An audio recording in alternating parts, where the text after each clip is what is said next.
everyone, welcome back to my channel. I'm Celestial Tree. I'm an astrologer, intuitive reader, and I'm also a soul psychologist as well. Today we're going to be chatting about spiritual protection. Is it important, and what are some of the easiest and effective ways of protecting your energy and your environment as well? So before I get started, here is a gentle reminder that if you'd like a reading from me, you can book with me on my website at celestialhealingrealm.com. And remember to subscribe to my channel for all the astrology updates and some more spiritual tips as well. So, spiritual protection, is it important?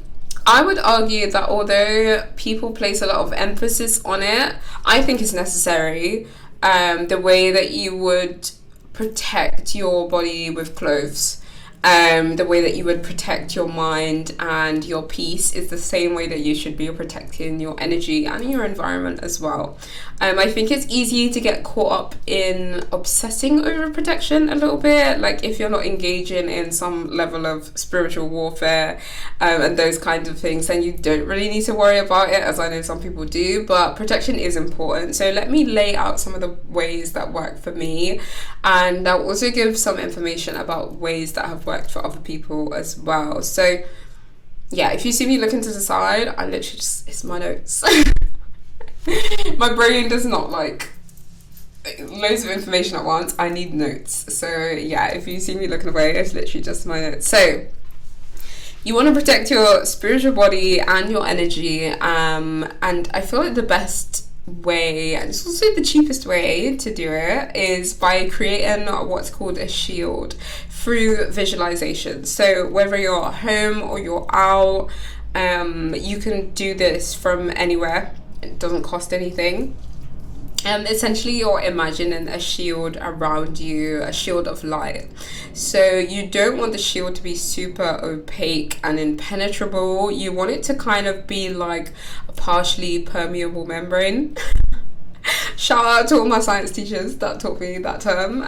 So yeah, when you're visualizing, you want to imagine yourself creating a sphere like above your head and have it floating up there for like a while, and really picture it.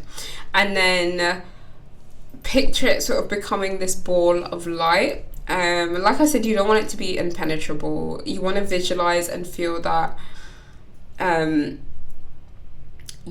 you want all the negative energy to kind of not be able to come into the shield, but you also want to visualize positive energy being able to enter into the shield and sort of infuse itself with your body. So yeah, you want to sort of have this ball of light, this energy sphere right above your head, and then you want to kind of like picture it opening up and sort of enveloping you, like enveloping your whole being, and kind of make it like kind of like an egg shape, so that you can still sort of like, if you imagine yourself moving around, you'd still be able to move around, like there's enough space in there is what I'm trying to say. Can you tell I'm a Gemini rising, because my words are just like, they just trip over each other sometimes. So yeah, you want to be able to visualize that positive energy being able to pass through the barrier, and any negative energy kind of being reflected off of it. And you want to hold this image in your mind for a good 5 minutes, and I would hold it longer if you need more time to sort of visualize and really feel it. So yeah, this is generally one of the most cost-effective ways of protecting your energy. You can do this on yourself, you can do this on your pets, your children. You can also visualize a shield for your home as well. Another great way to protect yourself and your energy is to use affirmations or sacred text. So by sacred text I mean like Psalms. That's just an example off the top of my head. So any other sacred text that holds power within it, you can recite the words of these texts or your protection affirmations as you visualize the shield to kind of make it even more potent.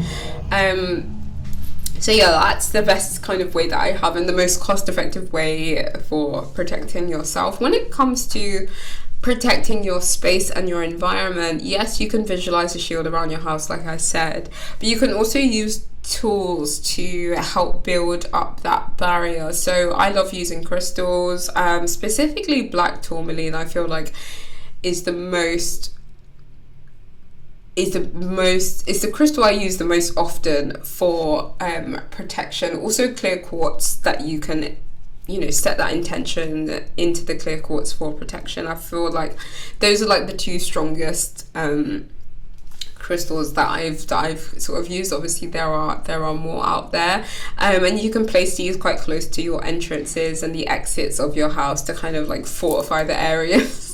And I feel like, okay, so you're probably thinking, what am I trying to keep out exactly? Like, what is all this protection for? And I will tell you that if you are spiritually inclined and you're able to pick up on energy, you will have had people, more likely than not, in your space that disrupt the peace and equilibrium. So of course these people don't do it on purpose, but there are some folks that they're not that aware that they carry certain energies with them, and they can have an impact on how you feel when you're around them or when they're in your space.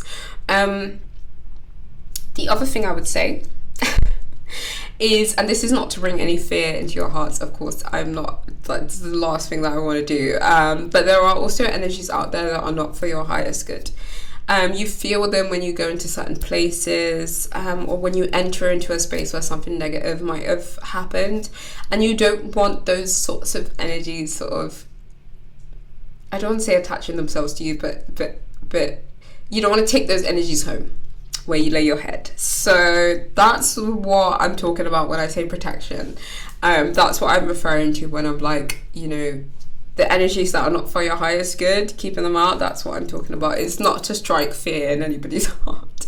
It's literally just me being like, there are some stuff out there that you don't want in your space, and that is completely the truth. So yeah, anyway, back to protecting the home. Yes, you can also smudge your space with rosemary. I would stay away from white sage and sage in general, or you could create a banishing incense. I usually make my own. If you want me to do a video on that, I'm happy to do that.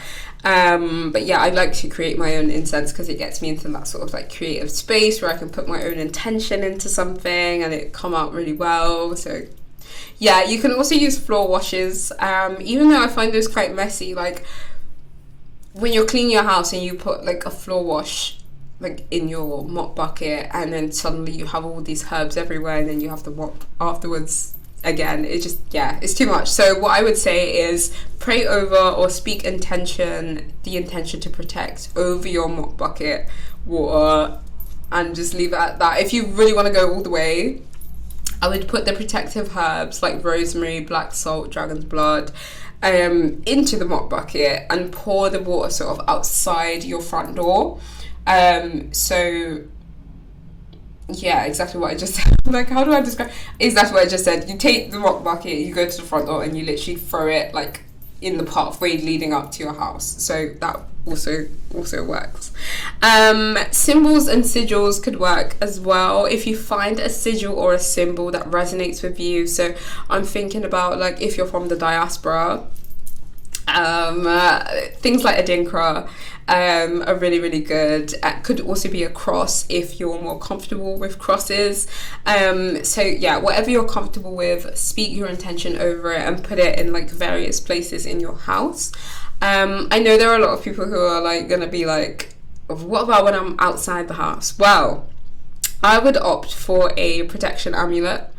This could be a small jar sort of full of herbs and oils. Like I have one on my keys, like on a key ring, an amulet that you put your protection into, that you have, because you always have your keys on you when you're going outside, so something that you would have on your person. I would also recommend a sunlight spell. So the sun's never out here in the UK. Even in the summertime it's raining, but the sun is there, and we just can't see it. So whenever you're outside and you feel as though you need a protection boost, you can literally call on the energy of the sun, call on it to envelop you and cover you with light, and take a few moments to really like be in that energy where you're calling in that sunlight, and let it wash over you. So like if you do try this and you don't feel better, let me know, because I really every time I do a sunlight spell, it's like I feel instantly better. So hopefully that's the same with you guys. So yeah, that is all I have for you guys today. I really hope this video helped in some way, or provided some useful information and some clarity about why spiritual protection is important, and some of the ways that you can feel more protected at home and outside as well. Remember to follow me on TikTok and Instagram. They're both linked in the description box below, and do message me or send me an email if you have any questions about any of the videos that I upload. So yeah, happy healing everyone.